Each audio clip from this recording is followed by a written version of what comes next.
So you can explain why I'm hearing this because I don't quite know why. I mean, I hear a lot of different elements, but I'm hearing kind of the first glimpse into the future Coltrane on this recording.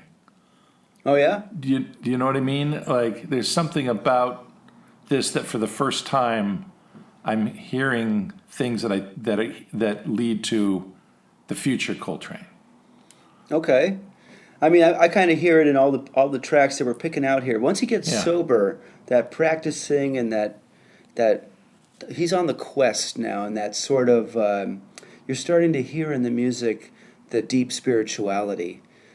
Even though it's like, textbook amazing bebop and it's saxophone stuff and all the blues and everything. Now there's this other element that's coming out in Train's personality through the music. That seeker, the the the saint is starting to come through there, and just the delivery of the melody itself, let alone all the histrionics of the soloing. I already hear it, and just in the way he speaks the tune. So soulful. Yeah. And so you've got Red Garland playing piano on that cut, Yeah, and it's a really good band. Yeah, PC as usual. And Lewis Hayes, also a fantastic drummer, and then Donald Byrd. If you couldn't get Miles, then you'd get Donald Byrd, right? Also a great composer, great trumpet player. yeah, and a big influence toward future musicians, right? Donald Byrd. Yeah, totally. I don't know if he was ever dabbling in the dope thing. He seems like a much more earnest, hardworking, intellectual kind of guy. From what I understand, he was a pilot. He flew around in planes. He had his own private plane. Wow, interesting. You're not doing that as a junkie. Right. Yeah. And so that leads us into the next cut, Soft Lights and Sweet Music with John Coltrane and the Red Garland Trio. Now, how did this... Yeah, man. And You just gotta add some things like this because they're gonna play fast, just straight up, even faster than Bird, if that's possible. Like I know that's sacrilegious to say because Bird is the greatest fast player of all time, and earned it. But these guys are creeping up now. It's 360 on the metronome. That's fast. Bird plays 300. He plays 320.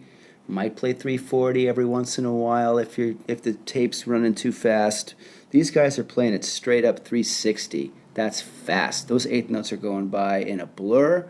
It's hard. It's hard to make music at that tempo. And here they go. They're going to play. Their whole notes are in time, let alone the eighth notes, and everything sounds beautiful. It's like so much poise in the pocket. So much musicality at that fast tempo. And when Coltrane plays at this fast tempo, there's one drummer he calls, only one, Art Taylor.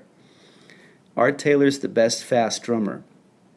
Art Taylor talks about it in his book, and he's a very modest guy, but he knows he's the baddest. And where did you learn how to play like that from? I got it from Charlie Parker. Really? Yeah. When I was young, I had the good fortune of learning from Bird. And Bird told me very early on that I had to learn the words and be able to sing the melody and with the words to all the standards that we're going to play. And this is a young black guy who wants to play super hip black bebop. He does not want to learn the words to stupid, moldy, old show tunes. What are you talking about, Bird? Give me a break. I have to learn. I play the drums. Why do I got to learn the words to these moldy old standards, these cracker standards? Little Art. So you don't speed up and you don't slow down. And you always know where you are in the form. Wow, genius, huh? yeah, that's right? great. You know where you are in the form, and you won't speed. You can't speed up or slow down when you know the words and the melody. Interesting. Yeah. Like that's how you count off a tune. Because whenever you get on stage, you're a little bit excited, and the cliche thing is that you're going to count it off too fast. That's what most people do. Right. Some people might count it off too slow. That's going to kill the song. You're going to play for 10 minutes too slow. It's going to kill it.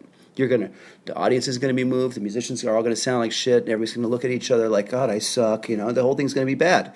And if you count it off too fast, everyone's like, I can't play it this fast.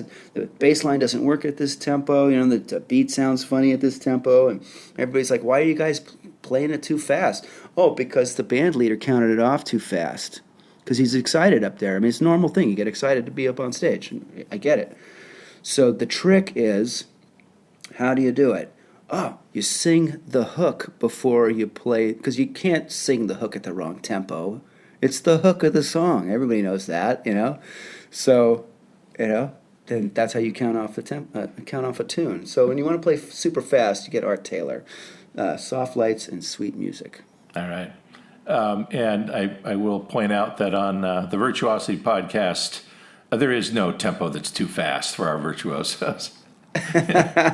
we're always willing to throw in a tune that's just shredding, it's just kicking ass. So Soft Lights and Sweet Music, and the other one from this era is Lover.